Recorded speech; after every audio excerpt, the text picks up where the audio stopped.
नमस्कार विद्यार्थी मित्रांनो, मी आपला टीचर सोमनाथ मोरे। आपण आदिजीवामुळे होणारे आजार पाहत आहोत।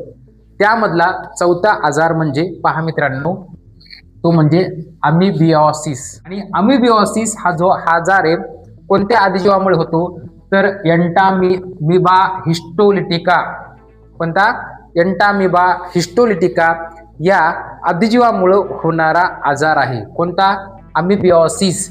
अमिबिओसिस म्हणजे काय तर पहा, अमिबिओसिस म्हणजे त्याला म्हणलं जाते अमांश म्हणलं जाते। अमांश म्हणजे काय सर तर अमांश म्हणजे हागवण लागणे, डिसेंट्री होणे। नंतर याचं संक्रमण कसं होतंय?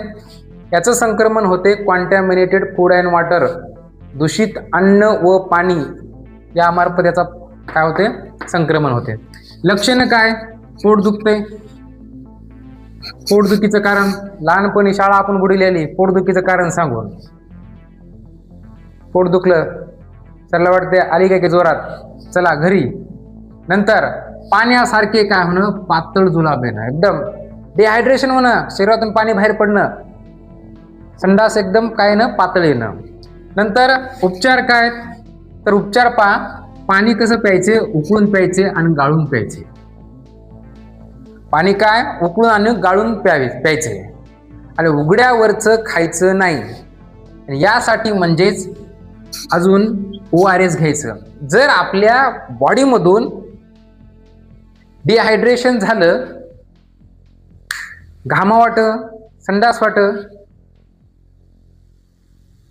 तर काय करायचं ORS घ्यायचं, ओरल रिहायड्रेशन सोल्युशन्स। हे कशाचं बनलेलं असते?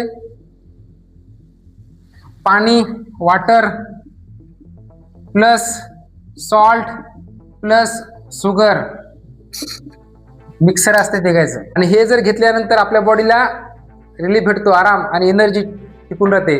नाहीतर हा जो आजार झाला सगळे हातपाय गळून जातात पूर्णपणे। त्याच्यामुळं ORS घ्यायचं, ओरल रिहायड्रेशन सोल्युशन। तसाच आजार आदिजीवामुळे होणार आहे तो म्हणजे 5 नंबरचा।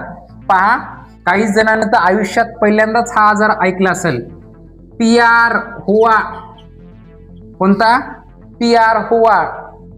आतापर्यंत परीक्षा आला नाही असं मला वाटलं बा, इथून पुढे भविष्यामध्ये हा आजार परीक्षेला येईल, लक्षात ठेवा। PR हुआ हा जो आदिजीवामुळे होणारा आजार आहे, पण कोणत्या आदिजीवामुळे होते? एंटामिबा गिगिफिलिस या आदिजीवामुळे होणारा आजार आहे। कोणता?